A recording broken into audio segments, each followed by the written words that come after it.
Hi, this is Henry Chamberlain and guests, and welcome to this edition of Board Briefings. Very often people say, well, tell me about the international component of BOMA International. So I'm pleased to say we have our friends from South Africa here. Our affiliate there is the South African Property Owners Association. We have National President Samuel Agbu here, and we have my counterpart, Executive Neil Gopal, here in town so we can exchange ideas. So I'm going to ask them just a couple of questions by way of allowing them to introduce themselves.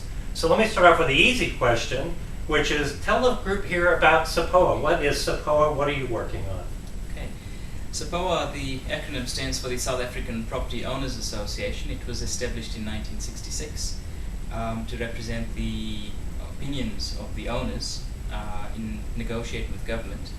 So it grew from 2 companies to 1,080 today. We represent a wide range of spectrum of property industry, starting from the property owners, the property managers, developers, lots of professionals, and essentially the suite of services that we provide on behalf of the membership categories include advocacy, monitoring of government legislation, research, education for the property industry, and our annual convention.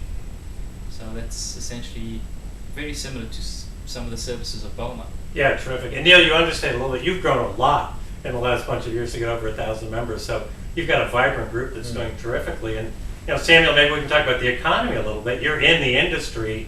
Tell people about the South African economy and how it's going. The South African economy was essentially built on the back of it's a resource heavy economy.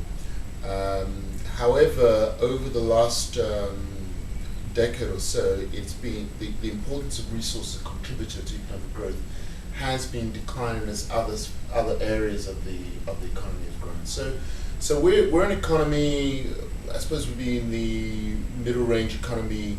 On a purchasing parity basis, we're probably the 25th largest economy in the world with a GDP of around $488 billion US. It makes us the largest economy in Africa.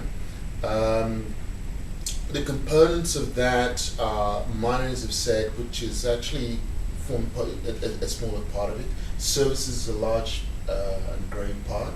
Our growth rate, we're still growing, thankfully. That's nice. The last quarter, the economy grew by 3.2%.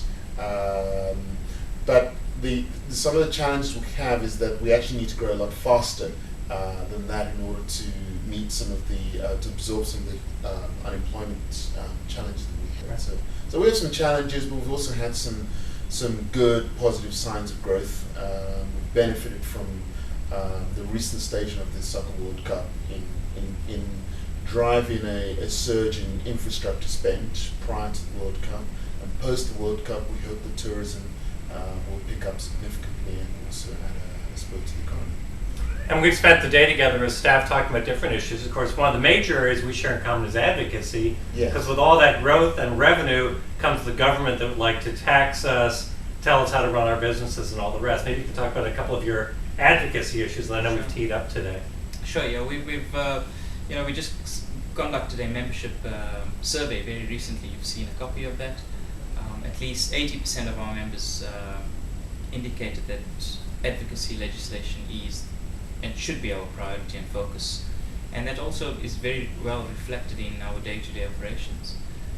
The legal manager back home in Johannesburg is busy dealing with about 80 pieces of legislation. Yeah, it's pretty aggressive. It's very aggressive, and I think in a young democracy, it's natural, but it's a very challenging job, and there's some very big cases that we're busy dealing with, potentially High Court, Supreme Court cases of pieces of bills and legislation that government has passed, and essentially at all different levels, so that central government, provincial and local. But it's a very challenging task. We certainly do need to beef up that department to meet our members' needs and requirements. Right. And Samuel, maybe by way of wrapping up, well, one of the other things we share in common is we like to reach out around the globe into other groups and see what's going on, compare notes, take best practices back to our countries. You've been traveling quite a bit in your early parts of your term. Maybe you could talk a little bit about some of the groups you've been reaching out to, places you've been, and what SAPOA is looking at around the globe. Well, we're going through a process of reassessing how well we're serving our members and how we are addressing the change that we see happening in the economy, both in our domestic economy and the broader African economy, and where really we fit on a global scale. And as part of that learning exercise, I've done quite a bit of traveling recently. I've been to the Middle East to talk to the Middle East Shopping Center Council and see what's happening there, what lessons they've learned there, how they took a place like Dubai from virtually nothing to the crossroads of the world. It's incredible to see it. In the middle of the desert there. I recently came back from a trip to Istanbul with the ULI leadership retreat, and there what was really part of my purpose going there, apart from to learn, was also to in a sense raise awareness about the great opportunities that are in South Africa and the rest of the continent, because often the news one hears is not complimentary. But we have quite a sophisticated real estate economy, real estate industry in South Africa, aside from our resources. And there's a great growth story that's happening in South Africa and the rest of Africa as the continent normalizes and as the economies grow.